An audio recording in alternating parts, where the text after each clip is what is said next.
Баршаңызға қайырлы күн, құрметті көрермен. Сіздермен мен Айгүл Қалиқызы. Каналыма қош келдіңіздер. Бүгін сіздерге қысқы мезгілде нанның бетіне жағып жегенге өте дәмді, керемет қызыл-қызылшадан салат жасап көрсетемін. Міне осындай қою тойымды салат болады. Видеоның соңына дейін қарап, тамашалаңыздар. Салатқа керегі қызанақ, болгар бұрышы, қызыл-қызылша, 2 тал ащы бұрыш, 2 бас сарымсақ және қалауларыңызша көк шөп салсаңыздар болады. Барлығын осылай жуып тазалап мясорубкадан тартып алатын боламыз. Міне осылай барлық көкөністерімізді мясорубкадан өткізіп алған соң, қара қазанымызға күнбағыс майын құйып, май қызған соң бірінші кезекте қызыл-қызылшаны салып, 5-10 минуттай қуыратын боламыз.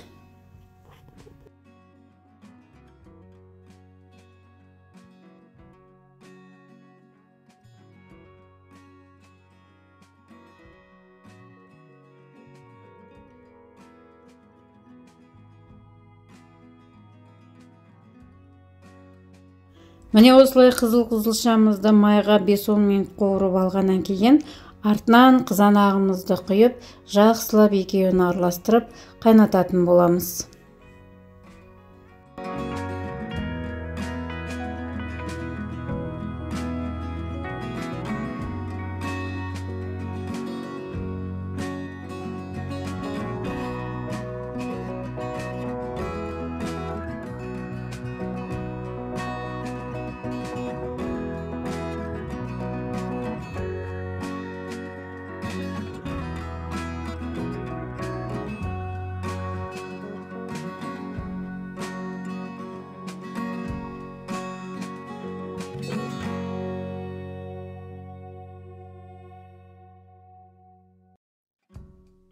Міне құрметті көрермен, осылай қызыл-қызылшамыз бенен қызанағымыз жақсылап осылай бір бұрқ етіп қайнағаннан кейін, артынан болгар бұрышын салатын боламыз.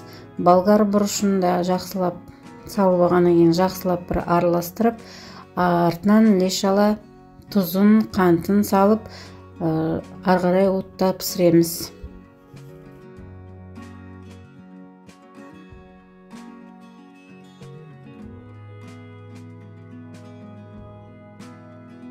Салатымыздың әсіресе тұзы менен сұйық майы дұрыс мөлшерде салынса, салатымыз не ашымайды, бұзылмай ұзақ уақытқа шыдайтын болады.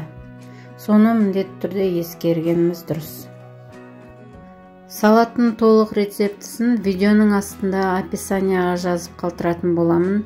Сол жерден қарап жасасаңыздар болады. Міне енді қазанымыздың қақпағын жауып, салатымызды әбден қайнататын боламыз. Арасында осылай араластырып тұрыңыздар, өйткені барлық көкөніс астына түсіп қалады. Біркелкі пісу үшін осылай жиі араластырып тұрыңыздар. Әбден қызылшасы пісқанша пісіретін боламыз.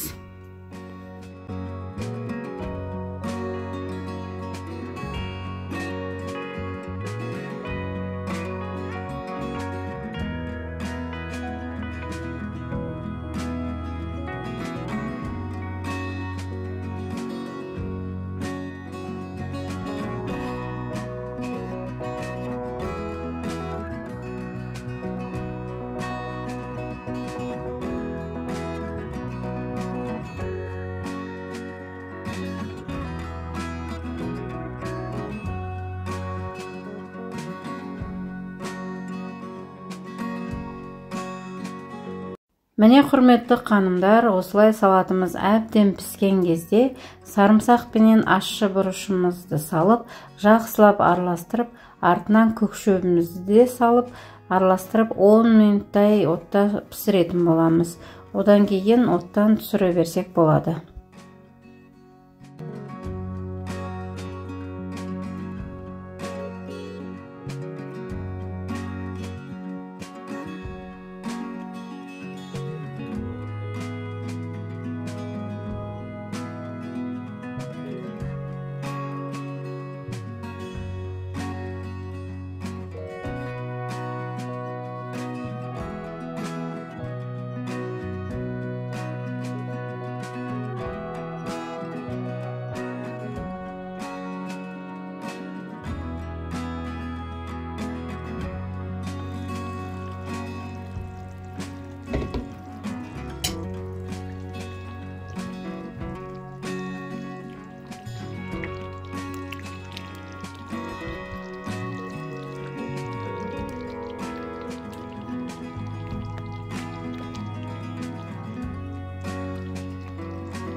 Міне құрметті қыздар, ханымдар, осылай салатымыз қою, түсі ашық, керемет болып піседі.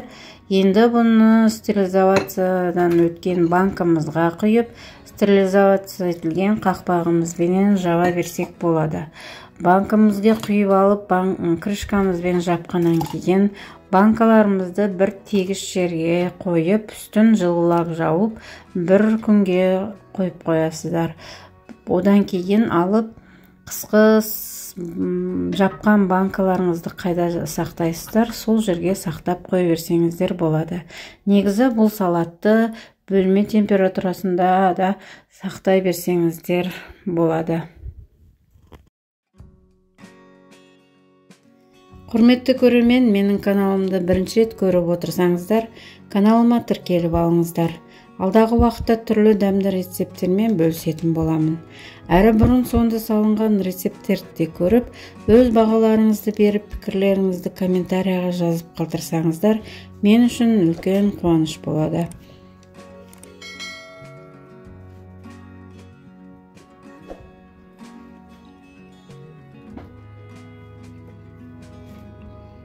Осы көрсетілген видео рецепт ұнаса, лайк басып қоюды ұмытпаңыздар ағайын. Менің каналымның қолдаушы болғаныңызға үлкен көп рахмет. Сіздермен болған Айгүл Қалиқызы. Келесі жаңа күнде кездескенше аман есен болайық.